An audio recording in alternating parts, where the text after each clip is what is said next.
যে আমরা কুর্মী তাদের পরিবার আছে, তাদের যারা সন্তান সন্ততি আছে, তারা আমাদের অত্যন্ত শ্রদ্ধা ভালোবাসার পাত্র।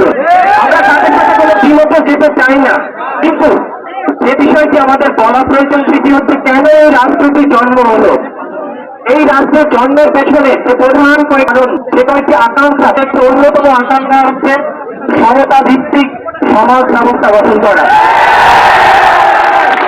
গণতান্ত্রিক মূল্যবোধ প্রতিষ্ঠিত করা। আমরা যদি গণতান্ত্রিক মূল্যবোধের কথা চিন্তা করি, সেখানে দুটি প্রধান মূলনীতি রয়েছে। একটি হচ্ছে একটি ভোটার, একজন মানুষ একটি ভোট দিতে পারবেন এবং প্রত্যেক নাগরিকের ভোট দেওয়ার অধিকার সমান এবং রাষ্ট্রের চোখে প্রত্যেকটি নাগরিক সমান।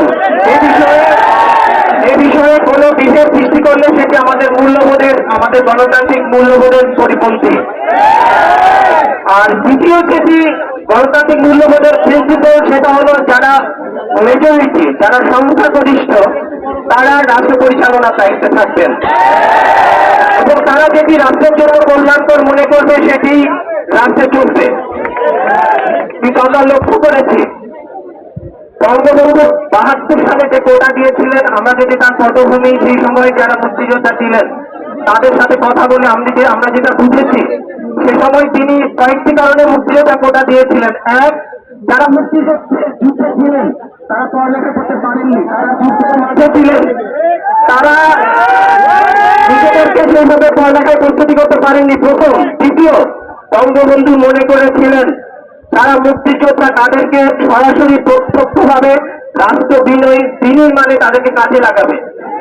এই কারণেই তিনি যে কোটা দিয়েছিলেন সেটি কিন্তু শুধুমাত্র মুক্তিযোদ্ধা যারা তখন ফিজিক্যালি বেঁচে ছিলেন, আর দিয়েছিলেন 10% নারী কোটা যারা মুক্তিযুদ্ধে যে নারীগুলো আহত হয়েছিলেন তাদের জন্য।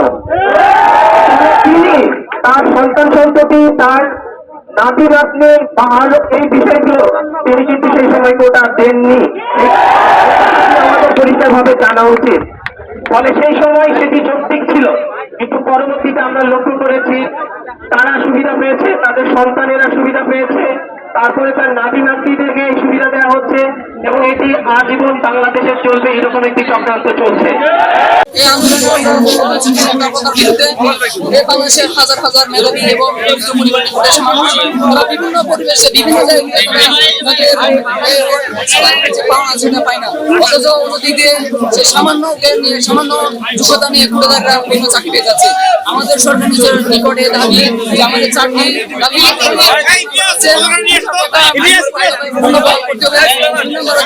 সংস্কার করতে হবে। 10% নামাতে হবে। 4 নম্বর হচ্ছে একজন তার জীবনে একবারের বেশি কোটার টাকার সুযোগ পাবে না।